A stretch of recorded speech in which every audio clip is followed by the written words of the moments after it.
Hey guys, welcome back to channel. അപ്പം നമ്മൾ അങ്ങനെ മിഷൻ ഇമ്പോസിബിളിന്റെ ഫൈനൽ റെക്കണിംഗ് മൂവി അങ്ങനെ കണ്ടിട്ട് വന്നതേ ഉള്ളായിരുന്നു. യെസ് ഗൈസ്, അപ്പം മിഷൻ ഇമ്പോസിബിളിന്റെ ആക്ച്വലി ഫൈനൽ ഒരു എന്താ പറയുക, ഒരു ഫെയർവെൽ മൂവിയാണ് ആക്ച്വലി ഇത്.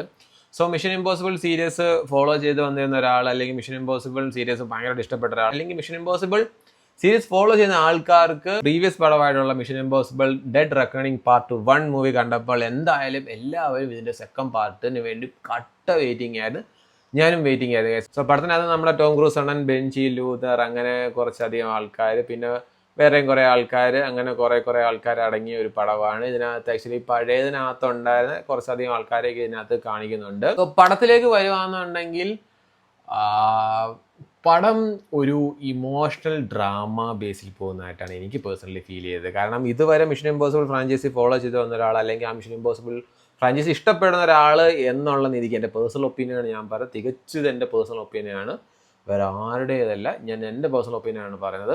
സോ എനിക്ക് പേഴ്സണലി പടം അത്രയ്ക്ക് ഇങ്ങോട്ട് വർക്കായില്ല. ഇതിനകത്ത് രണ്ട് കാര്യങ്ങൾ മാത്രം എനിക്ക് ഭയങ്കരമായിട്ട് ഇഷ്ടപ്പെട്ടു. ഒന്നൊരു എയർക്രാഫ്റ്റിൻ്റെ ഒരു സീനുണ്ട് അതിനകത്ത് കുറച്ച് അഡ്വഞ്ചറായിട്ടുള്ള ഒരു സീൻ വരുന്നുണ്ട്. പിന്നെ ഇതിനകത്ത് സബ്മറീൻ്റെ കുറച്ചൊരു പോർഷൻസും കാണിക്കുന്നുണ്ട്. ഈ രണ്ട് സീൻസും മാത്രം എനിക്ക് ഭയങ്കരമായിട്ട് വർക്കായി, ഭയങ്കരമായിട്ട് ഇഷ്ടപ്പെട്ട്.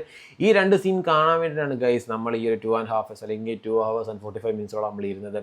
കാരണം കുറച്ച് ഇമോഷണൽ കാര്യങ്ങളായിട്ട് കണക്ട് ചെയ്ത് പോകുന്ന രീതിക്കുള്ള പടമാണ്. ഇനി ഇതിൻ്റെ ഒരു പാർട്ടിനിയും വേറെ, ഇനി ഇത് കഴിഞ്ഞ് വേറെ മിഷൻ ഇമ്പോസിബിൾ സീരീസ് വരുമോ ഇല്ലയോ എന്നുള്ളതൊക്കെ ഡൗട്ട്ഫുൾ ആയിട്ടുള്ള കാര്യമാണ്. മേ ബി ഇതായിരിക്കും ചിലപ്പോൾ ഫൈനൽ, മേ ബി ചിലപ്പോൾ ഇനി കഴിഞ്ഞിട്ടും വരായിരിക്കും, അത് അവരുടെ കയ്യിലാണ്. നമ്മൾ നെറ്റ്ഫ്ലിക്സിൻ്റെ ഒക്കെ സീരീസ് കാണുമ്പം കണ്ടിന്യൂഷൻ കിട്ടാൻ വേണ്ടി പ്രീവിയസ്ലി ഈ എപ്പിസോഡിനകത്ത് ഇത് നടന്നു, അത് നടന്നു, അങ്ങനെ നടന്നു, ഇങ്ങനെ നടന്നു എന്നൊക്കെ പറഞ്ഞുകൊണ്ടായിരിക്കില്ല ആ ഒരു സീരീസ് സ്റ്റാർട്ട് ചെയ്യുന്നത്. എക്സാക്ട്ലി ആ ഒരു പാറ്റേൺ ആണ് ഈ മൂവിയുടെ ഇതിനകത്തും പിടിച്ചേക്കുന്നത്. പ്രീവിയസ്ലി ഇതിനകത്ത് ഇതാണ് നടന്നതും, അങ്ങനെയാണ്, ഇങ്ങനെയാണ്, മറ്റേതാണ്, മറിച്ചാന്നൊക്കെ പറഞ്ഞുകൊണ്ട് ഇങ്ങനെ വന്നിട്ട് ദെൻ കണ്ടിന്യൂഷൻ, ദെൻ ഓൾമോസ്റ്റ് കുറച്ച് നേരം ഒരു 30-35 മിനിറ്റ്സോളം ഒരു ഡ്രാമാസ്റ്റിക് പോലെ ഭയങ്കരമായിട്ട് വലിച്ച് നീട്ടി കൊണ്ടുപോയിട്ട് പിന്നീട് ഞാൻ ഈ പറഞ്ഞ കുറച്ച് സീൻസും കാര്യങ്ങളൊക്കെ വരുന്നുണ്ട്. ദെൻ കുറച്ചധികം ഇമോഷണൽ കാര്യങ്ങളൊക്കെ വന്ന് ഈ എന്താ പറയുക, ഈ ഒരു സബ്മറൈൻ്റെ ഒരു സീൻ കഴിഞ്ഞിട്ട് ഒരു 15 മിനിറ്റ്സിൻ്റെ ഒരു സീൻ വരുന്നുണ്ട്. ആക്ച്വലി അത് എന്ന് പറഞ്ഞാൽ അത് പറയാൻ പറ്റില്ല, അതായത് സ്പോയിലർ ആയിപ്പോയില്ലേ, ഞാൻ പറഞ്ഞേനെ ഗൈസ്. അതായത് നോർമലി നമ്മൾ അതുപോലത്തെ സീൻ നമ്മൾ കണ്ടിട്ടുണ്ട്.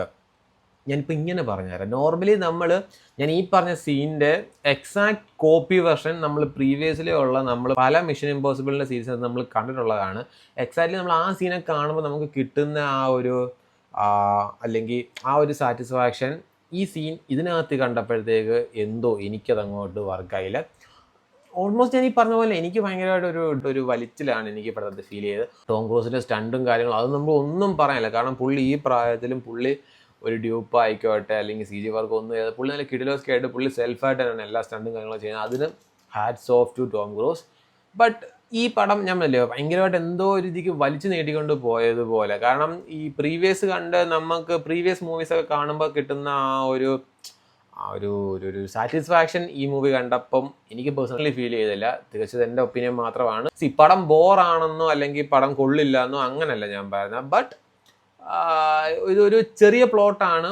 ആ ചെറിയ പ്ലോട്ടിനെ അങ്ങ് വലിച്ചു നീട്ടിയിട്ടുണ്ടായിരുന്നു. അതിന് കാരണം കുറച്ചധികം ലാഗ് അടുപ്പിക്കുന്ന കുറേ കാര്യങ്ങളൊക്കെ ഇതിനകത്ത് ഇൻക്ലൂഡഡ് ആണ്.